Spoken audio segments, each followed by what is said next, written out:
जादुई पेड़ गाय और बरसात का कहर।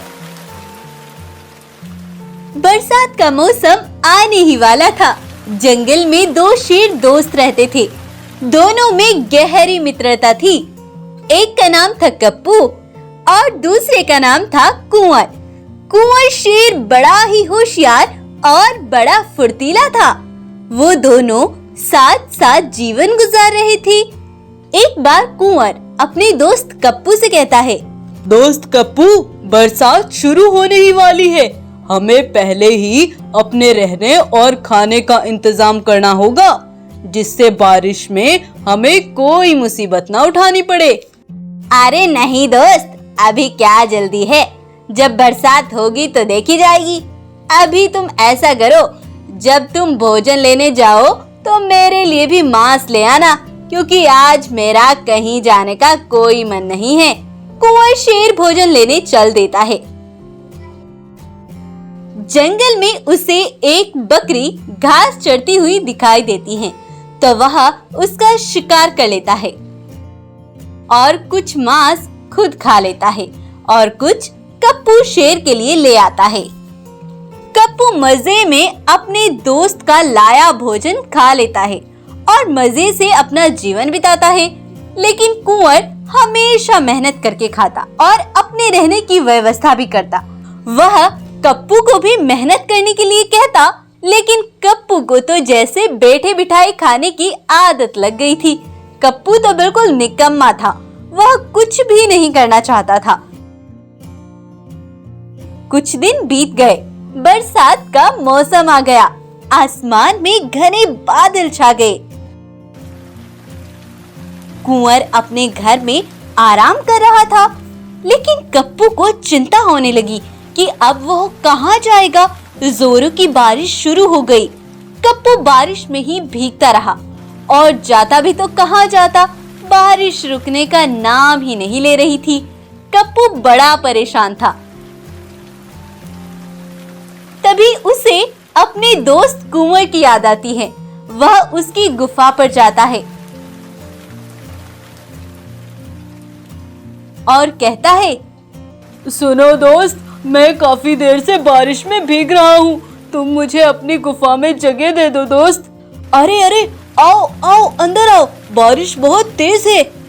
कुंवर उसे अपनी गुफा में बुला लेता है और उसे फिर से समझाता है, मैंने तुम्हें कहा था, लेकिन तुमने मेरी बात नहीं सुनी। आज मैंने तुम्हारी मदद की, लेकिन आगे से मैं तुम्हारी कोई मदद नहीं करूँगा। तुम्हें खुद अपना काम खुद से करना होगा। हाँ दोस्त, तुम सही कहते हो। आज से मैं खुद अपना काम करूँगा और अपने रहने का इंतजाम भी कर लूँगा। लेकिन अभी तुम मुझे कुछ खाने को दे दो दोस्त। लेकिन वास्तव में अभी भी कप्पू को अपनी गलती का एहसास नहीं था।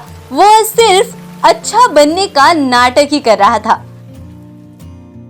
अब बारिश भी रुक जाती है और कप्पू भोजन करके वहां से अपने जंगल आ जाता है और मन ही मन खुश होता है और कहता है, कुंवर भी कितना बेवकूफ है। हमेशा मेरी बातों में आ जाता है और मुझे खाने को भोजन भी दे देता है। और मैं कितना चालाक हूँ, हमेशा उसे अपनी बातों में उलझा ही लेता हूँ। फिर बारिश होगी तो फिर उसी की गुफा में चला जाऊंगा। मुझे क्या जरूरत पड़ी है मेहनत करने की। कप्पू ऐसे बोल बोल कर खुश हो ही रहा था, तभी आसमान से एक जादुई पेड़ गाय उतरती है और वह कप्पू शेर की बातों से बहुत गुस्सा होती है।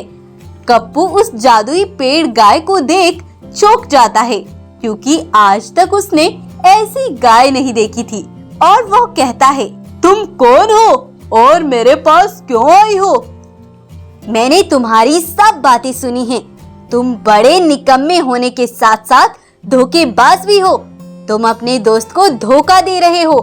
वो हमेशा तुम्हारी भलाई चाहता है और तुम्हें अपनी तरह मेहनती और आत्मनिर्भर बनाना चाहता है।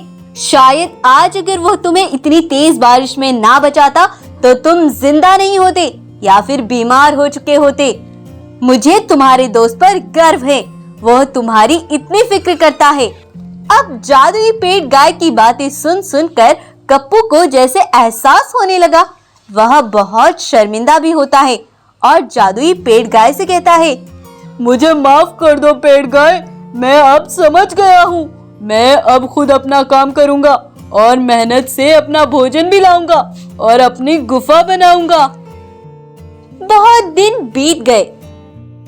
कुंवर अपनी गुफा पर ही था। तेज बारिश होनी शुरू हो जाती है। कुंवर को अपने दोस्त कप्पू की फिक्र होने लगती है। कुंवर सोचने लगता है, इतनी तेज बारिश हो रही है, कप्पू को तो अभी तक मेरे पास आ जाना चाहिए था।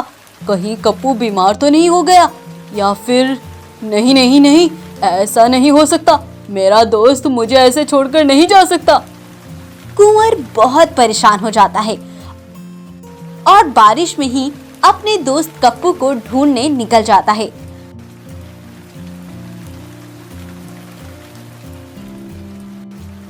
कुंवर वहां पहुंचता है तो वो हैरान रह जाता है। वो देखता है कप्पू अपनी गुफा में खड़ा था और भोजन कर रहा था। यह देख कुंवर खुश हो जाता है और खुशी से दौड़ता हुआ उसके पास जाता है। और कुंवर को देख कप्पू भी बड़ा खुश होता है और उसको बहुत धन्यवाद करता है। दोस्त, आज मैं खुद के पैरों पर खड़ा हूँ तो सिर्फ और सिर्फ तुम्हारी वजह से। तुमने हमेशा मुझे आत्मनिर्भर बनाने की सीख दी। आज मैं बहुत खुश हूँ दोस्त। दोनों दोस्त बड़े खुश थे और फिर दोनों हंसी खुशी बड़ी मेहनत के साथ और लगन के साथ काम करके अपनी जिंदगी गुजारने लगते हैं। तो अगर आपको आज की हमारी कहानी इंटरेस्टिंग लगती है तो इस कहानी को लाइक, शेयर और सब्सक्राइब करना मत भूलिए।